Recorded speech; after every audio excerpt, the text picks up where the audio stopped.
जय मसीह की। आप सबका स्वागत है इस कार्यक्रम में। आज की रोटी शीघ्र ही आने वाला यीशु मसीह की मधुर नाम से आप सबको प्यार भरा नमस्कार। आइए हम प्रार्थना करें। स्वर्गीय परमेश्वर, आपका पुत्र यीशु मसीह के नाम से हम आपके सन्मुख में आते हैं।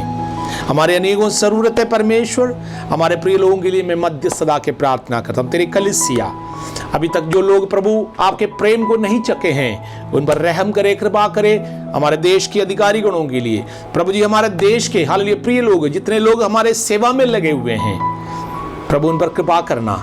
सबके सुरक्षा के लिए प्रार्थना करता हूँ। शांति हम पर आए प्रभु, हमारे देश के शांति के लिए हम प्रार्थना करते हैं। कोई मनुष्य नहीं दे सकता, किसी के हाथों में ताकत नहीं है प्रभु, लेकिन आप शांति का राजकुमार है। यीशु मसीह शांति का राजकुमार होने के कारण विश्वास से हम प्रार्थना करते, परमेश्वर हम पर दया करे, कृपा करे, यीशु मसीह के नाम से आमीन आमीन आमीन। आज के वचन के लिए मैं पढ़ना चाहता हूं लूका रचित सुसमाचार 23वीं अध्याय के 43वीं पद।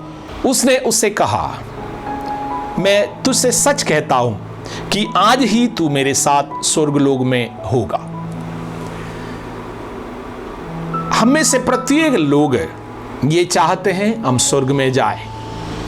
हम लोग इस चीज के लिए प्रयत्न करते हैं। बेशक अनेकों लोग नहीं जानते हैं स्वर्ग राज्य में जाने का मार्ग क्या है, प्रतिदिन का जीवन कैसे होना चाहिए, धार्मिकता और सच्चाई किस प्रकार के होना चाहिए।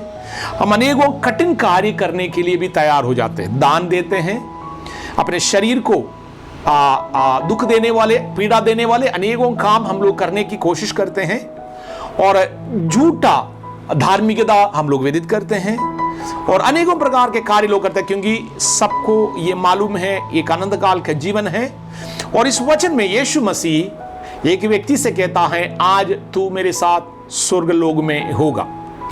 दो लोगों के बारे में मैं कहना चाहता हूं, ये इसका पृष्ठभूमि है। यीशु मसीह को क्रूस पर चढ़ा दिया गया। इस संसार के प्रत्येक लोगों के पापों के लिए मृत्यु सहने के लिए यीशु क्रूस पर आमीन चढ़ गया। उनके हाथों में और पांव में कीले ठोक दिया गया। यीशु मसीह के मृत्यु के कुछ समय पहले जो घटना घटे हैं वो हम लोग यहां पर पढ़ते हैं। यीशु के साथ साथ दो लोगों को भी क्रूस पर चढ़ाया गया। उन दोनों का स्वभाव एक जैसा था। ये दोनों चोर थे। प्रभु के वचन में लिखा है, ये दोनों चोर थे। दोनों अपने पाप और अपराधों के कारण मारा जा रहा है। उनके गलतियों के अनुसार उन पर दंड आ रहा है, लेकिन यीशु मसीह सारे संसार के पापों के लिए मृत्यु सह रहे थे। लेकिन दोनों में से एक व्यक्ति से यीशु कहता है, आज ही तू मेरे साथ स्वर्गलोक में होगा। दूसरे व्यक्ति से यीशु मसीह ने कुछ भी नहीं कहा है। इसका कारण का जांच हम करेंगे। अगर किसी को आनंद काल के जीवन में जाना होगा, यह व्यक्ति जिससे यीशु मसीह ने कहा आज तू मेरे साथ स्वर्गलोक में होगा, उसने उस आखिरी क्षण में, आखिरी मिनट में कुछ ऐसा कार्य किया, वो उनके जीवन, उनके आनंद काल का जीवन आमीन हालिया बदल दिया। उनका स्वभाव, उनके परिस्थिति सब कुछ बदल दिया। एक चोर यीशु मसीह का निंदा करता है, दूसरा व्यक्ति परमेश्वर का निंदा नहीं करते हैं। दूसरा, जिस व्यक्ति से यीशु ने कहा तू आज मेरे साथ स्वर्गलोक में होगा, वो व्यक्ति परमेश्वर का भय मानते हैं। क्रूस में जब दूसरा चोर यीशु मसीह का निंदा कर रहा था, उसने कहा परमेश्वर का निंदा ना करे, परमेश्वर से डरे। और तीसरा, वो व्यक्ति अपने गलतियों को मान रहा है। क्रूस पर मृत्यु के आखिरी क्षण है, कुछ मिनट के अंदर उसका मृत्यु होने वाला है, लेकिन उस मृत्यु के एक डेथ स्टेटमेंट जैसे वो व्यक्ति कहता है, हम अपने पापों के कारण आमीन इस दंड के योग्य बना है। लेकिन यीशु मसीह के लिए उसने गवाही दिया, ये धर्मी है, इस पे कोई पाप नहीं है। आमीन हालेलुया। हम लोग इस प्रकार देखते हैं, अपने पापों को मानना। चौथी बात है, वो यीशु से कहता है, तू जब महिमा में होकर आएंगे मुझे भी स्मरण करना। वो अपने हालिया आत्मा के उद्धार के लिए प्रभु से प्रार्थना करता है। आमीन। अगला है, वो अपने गलतियों को मानता है। तब यीशु मसीह उसे इस प्रकार कहता है, आज तू मेरे साथ स्वर्गलोक में होगा।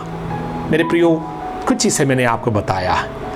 अगर आपके घमंड में, अगर हम अपने कुछ चीज़ों के लाभ के लिए धोखे के जीवन व्यतीत करते रहेंगे, एक समय आएगा जैसे ये व्यक्ति क्रूस पर प्राण दे रहा है अपने गलतियों के लिए, अगले मिनट क्या होगा उसको मालूम, लेकिन उसको एक चीज मालूम है, यीशु मसीह क्रूस पर जिस प्रकार शत्रुओं के लिए प्रार्थना किया, जिस प्रकार वो लोगों को आशीर्वाद दे रहा है, वो किसी के विरोध में बात नहीं कर रहा है, दर्द सह रहा है, इस घटना को देखते हुए एक व्यक्ति मन फिराव करते हैं, वो नम्र हो जाते हैं। मैं साथ साथ ये कहना चाहता हूं, यीशु का स्वभाव एक चोर के आमिन जीवन को बदल दिया। आप परमेश्वर के चुने हुए हैं, प्रभु ने आपको चुनकर अलग किया है, आपके जीवन के स्वभाव अनेकों के जीवन को बदलेंगे। आप प्रभु के हालिया गवाह हैं। मेरे प्रियो, आपको प्रभु इस्तेमाल करना चाहते, इसलिए इन चीजों को याद रखे। क्रूस के चोर यीशु के स्वभाव से बदला होगा, वो आखिरी मिनट पर आमीन हालेलुया अपने मन फिराव किया। इस प्रकार आज के दिन आपके द्वारा परमेश्वर बहुतों के स्वभाव बदले, आप आशीषित रहे। ये वचन आपके लिए आज बहुत ही लाभदायक रहने पाए। प्रभु धन्यवाद, प्रियों के जीवन में कार्य करे, हमारे देश पर शांति आए, यीशु मसीह के नाम से आमीन।